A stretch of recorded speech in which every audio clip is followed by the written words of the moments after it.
The torturous sting of deceit at times meets hard-working teachers who grieve. When shouting misinformed parents of the learning school-aged children perceive, phantom mothers and non-existent fathers have no effect on learning. Teachers are wrongly implicated in massive systematic failures.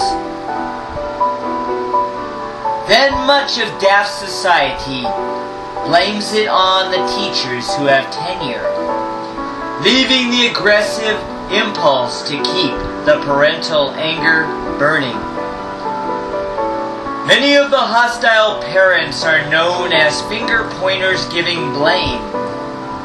When their children cannot get a minimal lesson ingrained in their brain, thinking that the teachers give poor grades because they are filled with clear-cut hate. The teachers are not out to destroy him or her, as is commonly thought, but wretched parental revenge is the prosecution commonly sought when the student is not putting in the work and arriving in class late. There are those parents who will yell at a teacher expeditiously and then complain to the encouraging administration viciously, with the glasses of the blind shouting unquestionable incompetence. A ruthless child getting in trouble is the fault of the child, for the teacher would not encourage the monster kid to be that wild. But they probably learn that from homes without a punishing consequence. Many living situations damage the young and spin their mind askew, as bad parenting is like a bullet through the brain, quickly reaching through. With the stress from lack of discipline, many give in and pray for release. Uncontainable moodiness at school becomes the same for the family. But it is not because of teachers or the Looney Bin Academy. And all this ineffectual blame on the overworked teachers must cease.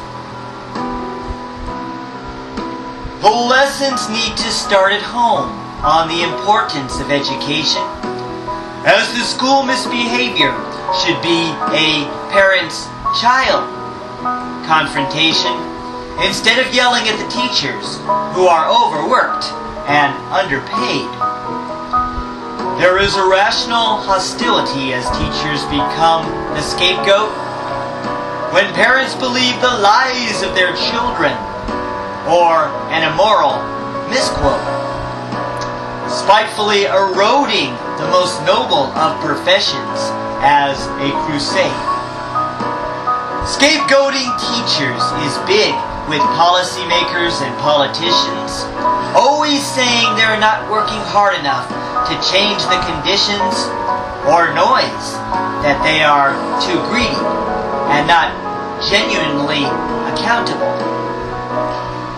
These debates are getting rid of teachers and weakening union bosses, masking the real problem of poor performance and graduating losses, when many problems with the parents are truthfully insurmountable.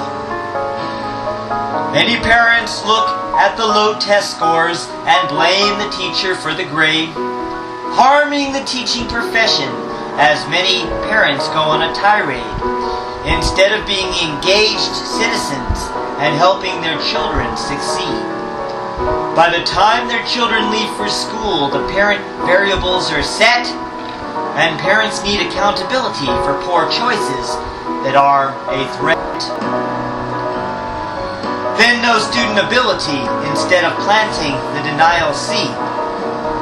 Parents and students have the most control over how much is accomplished, as parent denial causes the will of teachers to be abolished, for teachers are told that every student has to be on the same page.